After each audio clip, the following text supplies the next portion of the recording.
Good afternoon, you guys. I hope you're having a great day. I am going to go over with you the romance terms from my latest blog post so that we can just go over it. Excuse me. Sorry about that. Before we get started, I wanted to tell you a cute little story about... It's not really cute, it's really just kind of funny. About my own romance, about my own life. I'm on Bumble, and I recently talked to a guy on the phone. He's like, can we please talk on the phone? I'm like, fine, we can talk on the phone. So, when we're chatting on the phone, he's like, oh, by the way, you also matched with my roommate. It's like, okay. So I found that really awkward. So guys out there, if you're listening, women too, don't tell someone that you matched with their roommate because it kind of freaks them out. At least it freaked me out a whole lot. So I had the brilliant idea that we should all go on a bachelor style 2-on-1 date. Yeah, that didn't go over too well. Now I don't talk to either of them. So, bye-bye, weirdos. Okay. Hi, Becky. Thank you for watching. All right, so we're going to go ahead and start with the terms, and I'm going to add one that I just thought of. I'm going to put KU on the list, which stands for Kindle Unlimited, and you can find out more information on that on my website, and I will link that on the blog post. So the first one is HEA, which is also in my name. HEA stands for Happily Ever After. Most people know Happily Ever After from all the fairy tales we grew up watching and reading. Generally, they're married, engaged, having babies at that point. Then you have HFN, which is Happy for Now. These couples are generally younger because you don't want to marry off some high school kids. So, they're happy for now. I generally don't like this, because I want the babies, I want the marriage, I want at least the big, beautiful engagement. Then we're going to have the capital H, well, that's an A, but capital H and lowercase h, I don't know sign language. The capital H is your hero, your lowercase h is your heroine. I didn't realize that not all genres use that. They use the antagonist and protagonist versus hero and heroine. So that's just whenever you're reading reviews, if someone just puts a capital H or lowercase h, or they're talking on Facebook about their favorite H, you know which H they're referring to, or what the heck H is in general. Then you have your book boyfriend, which is, most people know what this is. It's pretty self-explanatory, although I've had guys ask me, what is a book boyfriend? I'm like, hello, it's my fictional book boyfriend. He's real in my heart, but pretty much only in my heart, not in real life. So he's my book boyfriend, and I have many of them. My favorite, my most ever favorite, is Cade Denon from the Kathleen Turner series. He was an assassin, and he has a heart of gold, and he's just amazing. And then we also have our alpha male, which is the next keyword.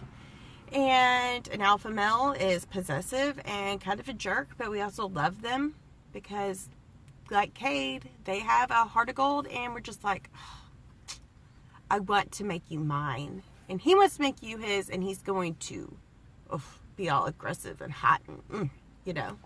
Even though I kind of find alpha males annoying. Yes, Shannon, the H and H, some of these are really self-explanatory, and some are like, huh? Where'd you get that? Let's see, after our alpha male, which I kind of, some days I like them, some days I'm just like, over it. We have TBR, which is our to be read. This is just basically the list of all the books we want to read that one day we hope to, even though we'll probably end up dying with hundreds of books on that list because more books come out than we can read. DNF. This one took me a while. Did not finish. Sometimes I hate to do not finish a book. Sometimes I'm like, why should I waste this time of my life reading a book? That kind of sucks to me. So, if you want to ever kill that TBR, we're going to have to DNF a few every now and then. MFM, FF. Male on male, male on female on male, and female on female. And I believe, this could be wrong, but I'm pretty sure that if you want some man on man action, but you also want your woman in your menage, you're going to go MMF. MMF. Not, because MFM I think is going to be your DP. And we got a call, we're just going to decline that. So if you're feeling more of a erotic mood, those will be for you. Then we have trope. The trope is the plot that brings the heroine and the hero together. You have enemies to lovers, friends to lovers, brother's best friend, thousands of more. Well, hundreds, close to 100, I would guess. And in 2 weeks, I will have all the tropes up on the blog. Next up, we have subgenre, which just breaks down the big, enormous romance genre into smaller ones. I'm actually working on that list today to go up tomorrow on the blog, and I have, I think, 15 to 20. So we have like rom-com, historical, Regency, paranormal, the list goes on and on and on. And I will talk about those on the blog tomorrow, and then I'll pop back on again next week, and we can talk more about subgenres and what our favorite ones are. So, next week come back, and we can hang out and figure out what our favorite subgenre is. And then Bookstagram. This isn't just romance. This is everybody, but Bookstagram is a picture of a book on Instagram. Bookstagram. And there's some really pretty pictures, and you can follow me. And, well, we're on Instagram right now. But if you see this video not on Instagram, follow me at HEA Novel Thoughts. We have Beta Reader, which I have a beta reading worksheet. If you want to become a beta reader, just click on through to my website and you can find that. Beta Reader is the second set of eyes on the books. Generally, an author has an alpha reader who will be the first one to read it. And then a beta reader will go through second. Beta reader will go through second and read it and look for plot holes. Look for, like, if the heroine started out with blue eyes and then halfway through the book, all of a sudden she has green eyes. That's something a beta reader would pick up on. Other little, small little plot holes. Or just tell them your opinion. Like, sometimes you're like, I think this is 5 too many sex scenes. Can you cut 4 of these 27 out? That's something a beta reader would do. And then there's a few terms that I had never heard of, but when I was researching to make sure I'd caught all of them, I came across these and I thought they were pretty interesting and I thought I should share. You have TSTL, which is Too Stupid to Live. I don't know that I've seen a heroine in any of my romance novels that I felt was too stupid to live. Generally, whenever I hear this term, I automatically think of the woman in a horror movie that's all, let me run upstairs by myself and get killed. Or, oh, I'm okay. I'll just run down to this basement where there's no other exit and I'm going to die because I'm too stupid to live.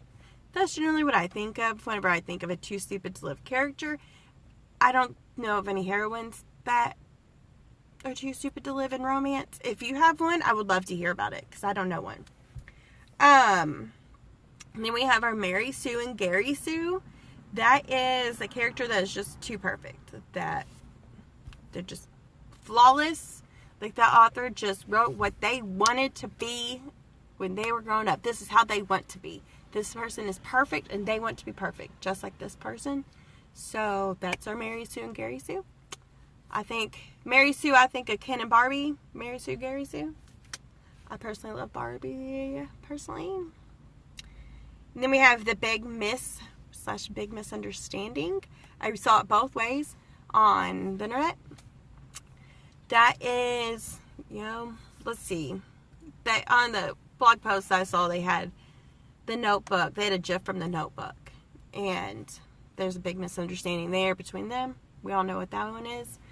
So generally, there's a huge just miscommunication between our heroine and our hero.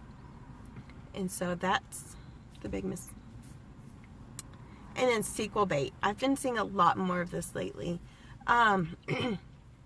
Just where it's a lot like, not necessarily a cliffhanger, but if it's like, okay, I just read one where it gets into the book, and instead of the epilogue being a happily ever after, it goes on to start talking about the next character in the series to build the next book up in that epilogue, instead of just having the epilogue with the happily ever after. It goes on to tell me about just to set up the scene for the next book. So it's sequel bait. So then it'll make me wonder, oh, well, I need to know what happens to that character. Didn't work out for me because I didn't really dig this book to start out with. So I'm not going to read her friend's book. But it works a lot. It happens a lot with interconnected standalones where it tries to hook you on for the next one. But personally, you can do sequel bait all throughout a book and set it up for the next one, because you can kind of see that these characters are going to hook it up and we're going to want that book. So it's kind of annoying to me with the epilogue is the sequel bait. Give me the sequel bait throughout the novel and not just at the end, because I want that happily ever after. Hello, AGA Novel Thoughts. I want my happy ever after.